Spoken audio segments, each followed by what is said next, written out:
Welcome, everyone, to another episode of Unscripted. Today, I am really fortunate to have Scott Wharton from Tandem PV. Scott, great to see you again. How's it going? It's going great and great to be here. And I love my Logitech family, but Nathan, you are one of my favorites. We won't share that with too many people. I was going to say, now they're going to know. Thanks for coming on. I know your story, but I would love to share your story with our viewers as to how do you go from building this amazing video conferencing suite of products to solar. It's just an interesting transition. So I'm curious as to what your story and your thinking behind that is. Yeah, so I think on the surface it doesn't seem to make sense, but a number of decades ago when I was in business school, I wanted to work in renewable energy at the time. And I ended up doing my internship at the Solar Energy Industry Association. So while my classmates were all getting filthy rich at McKinsey and Goldman Sachs, I was making $4 an hour with my internship in Washington, D.C. And I fell in love with solar, but what I also found is it was too early in the life cycle of the industry. So I ended up pivoting into what became telecom and voice for IP and video conferencing for a great career. But I had been following and keeping my eye on solar ever since. And I found this amazing company right here in Silicon Valley that had a stellar technical team with founders who both have their PhDs from Stanford. And the timing just seemed right to help scale that company. And also it was a unique technology, totally different, which you can talk about, that I think it's really important to both help solve the problems for climate change by making energy better, faster, and cheaper. And also to some extent, today China has been dominating the solar industry. And I think it's an opportunity to do what Silicon Valley does, is take that back, have it American made. And it's part of what I love doing, is just innovating, learning, and trying new things. So that's maybe the longer or shorter version of the story, how I ended up from video conferencing leader to CEO of a startup solar company. That's amazing. And so it's funny, for most of us, we think that, okay, solar is there, it's done, like there's no more innovation happening in solar, but you're proving otherwise. And I'm going to butcher this because it's perovskite. Is that how you pronounce it? Yeah, you got it right. So explain that concept as to what this new version of solar is, or the enhanced version of solar, and talk about the roadmap as to where it's going, because I think that's really encouraging for the whole world, actually. Yeah, so almost all solar panels, but not all today, are based on silicon, which makes sense because that's the most studied element in the world, and that's what we know how to innovate on. But silicon actually is not that great a conductor of electricity. So there's this mineral called perovskites, which was discovered in rocks by Dr. Perovskite in the 1800s.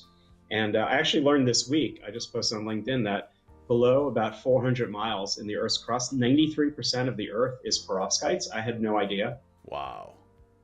So it's obviously very common element in nature. But what's new is we've figured out in the last 15 years or so that you can take this perovskite and conduct electricity. Now, there are a few things that are really exciting about it. One is it's 200 times thinner than traditional silicon, so you can make it a lot cheaper. It's readily abundant. You don't need any rare earth minerals or metals. You actually can manufacture it synthetically in a lab. And you could get way higher performance with perovskites than you can do with traditional silicon. So our solar panel right now is about 26% efficiency. It means for every 26 beams of light out of 100, we can convert them to electricity. Today in the silicon world, the average is about 21. So we're already about 25% better. And we have visibility this year to get to 30%, so it'd be 40% better. And I would add to that, still getting to the point where it's tapping out, where it just can't do that much more, laws of physics, whereas perovskites can get probably into the mid-40s. So there was a market research firm that basically said that 90% of all solar energy by 2040 will be perovskites, which also was really encouraging me. So then it's a question of who's going to do it. And we seem to be in the global lead for this $200 billion going to $1 trillion market. I like the joke that sounds like something Dr. Evil would say because it's so big. We use a lot of electricity in the world. That's amazing. When do we get to see this in action in terms of mass production? When are you expecting this to actually become predominant in the US and Yes, the world? It's a pretty hard thing to solve. And I think there are a couple of major problems to solve. One is the efficiency, where I think we're in the range now that we're better than what's out there with silicon. The second major thing is making it of a certain size. So most of the initial R&D was done on very small things, postage stamps in a lab. We're able to make them now in some larger scales, which we have to make bigger, but we'll scale out. Our ultimate product's going to be about the size of a door. And then the third part, the hardest part, is going to be how do you make it so durable that it can last for decades with very little degradation? And what we figured out is we can make this thing last into 25 years with less than 1% degradation per year. So if you think about it, that's better than almost everything out there, batteries or inverters or video conferencing gear, like things degrade. So the standard is very high, but it's also what silicon does. So we've gotten in the range now that I think we can offer a standard warranty that would be similar and better. And in the future, this is going to be cheaper. I'd say we're probably about 2 years away because we got to go buy more tools. We got to buy bigger tools and then make the stuff and test it out. So probably in 2026, I think you'll see this come to market and scale. That's not that far from now. And it's almost, I didn't know the story about how we found it on the surface of the earth, but it's like the universe is telling us to look harder and to solve for this, which is just amazing in itself. Let's pivot real quick. So you're now the CEO of Tandem PV. What's that like to go from GM to CEO? What's your, I guess, your best practice / learning experiences from, I guess, almost a year now, right? Yeah, a couple of reactions. One is, as our group at Logitech was about 500 people, we had billions of sales. So there was a lot of support staff around us. So to go from that to having basically everyone in the company having a PhD and me, it was a little jarring. Like I had to go from having amazing people to work with like you to doing everything myself. All right, I admit that was like a little bit of a cold shower at first.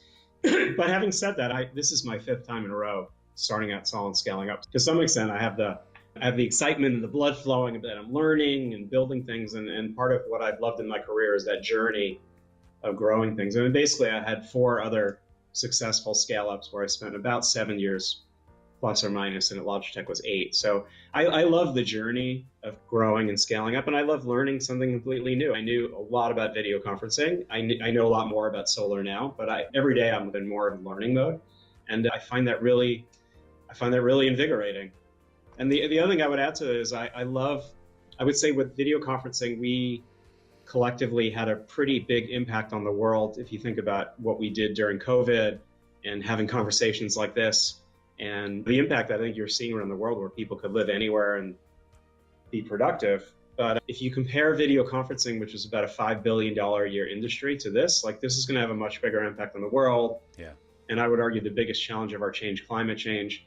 And the other thing I would add to that is I think today solar is already the cheapest source of energy in the world. So many people probably don't know that. In the US last year, we did over 55% of all new energy with solar. So it's happening. Another stat I would add is China last year deployed more solar in 1 year than the United States has deployed in our entire history. So China is also well ahead of their targets to reduce carbon. So there's a lot of good things happening in the world.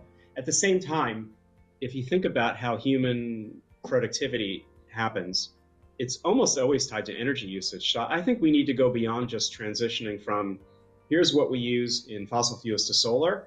I want to make it so cheap that everyone's standard of living rises, because there are probably tons of things that we can do to use more energy. Now that's true for us in the developed world, but I think in the developing world, I feel really strongly from a moral point of view, you can't just tell people in India or Africa, hey, that light bulb that you have in your house, you get to keep that one light bulb, but that's all you get. They're not going to stand for that. So I love the idea of innovating and providing them a better solution, not with fossil fuels, but clean energy, and not by yelling at them and telling them they're bad, but telling them, hey, this is cheap and good. And it's what I'm good at doing. I'm good at finding early technologies and putting together the coalition of the willing to scale it up, doing it again.